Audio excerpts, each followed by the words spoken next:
So the first thing is acknowledgement. The second thing, therefore, is attitude. And when I talk about attitude as one of those things that would define a steward, what I have in view is a steward is one who therefore, a Christian steward is one who therefore be marked by an attitude of joyful thanksgiving accompanied by courageous humility. I suggest that for this reason.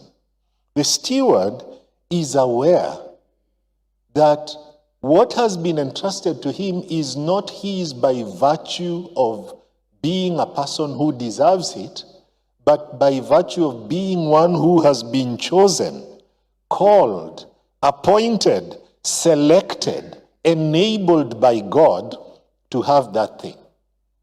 And therefore she is humble and thankful. But at the same time, because of the nature of the one who has entrusted him or assigned her that thing, there is courage and humility.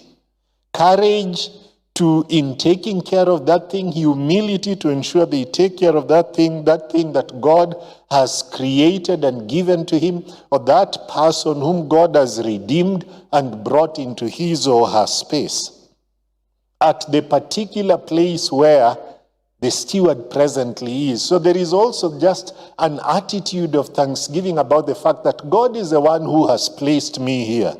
God in his sovereignty has stationed me here and has chosen me, selected me, enabled me, provided for me, appointed me, called me to have this thing. I am here under God. And it's humbling, but it's also one that is enabling, empowering in terms of giving us courage. There is purposefulness as an attitude. A purposefulness that is keen on consistently asking, what's the intention?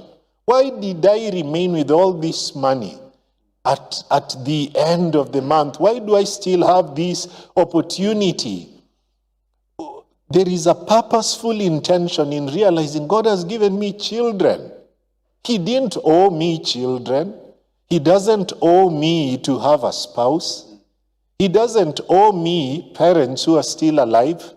He doesn't owe me the privilege of living in this country or being in that job. Why am I here? And so you become very purposeful. You are constantly asking, what's the mission? You are constantly asking, what methods should I employ in achieving this mission? There is a lot of purposefulness. But there is also a sense of sobriety. You are sober. You are aware. You are aware because of that mission.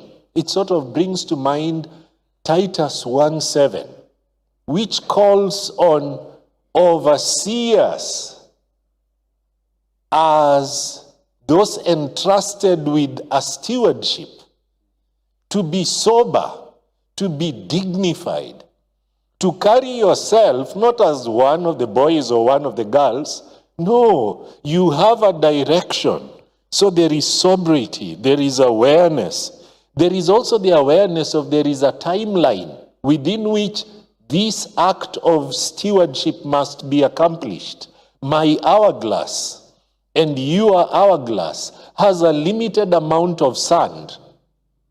And tick tock, all that sand is going down. And please be aware that the earth is constantly having new occupants.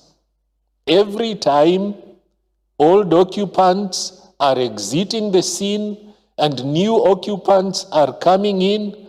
Those who are there before us have exited, and tomorrow you and me will exit. And when we exit, we will stand before the entruster, the appointer, the caller, the chooser, to give an account. And Matthew 25 teaches that some will hear, well done, good and faithful servant, concerning the stewardship, and others will hear, depart from me, you evildoer.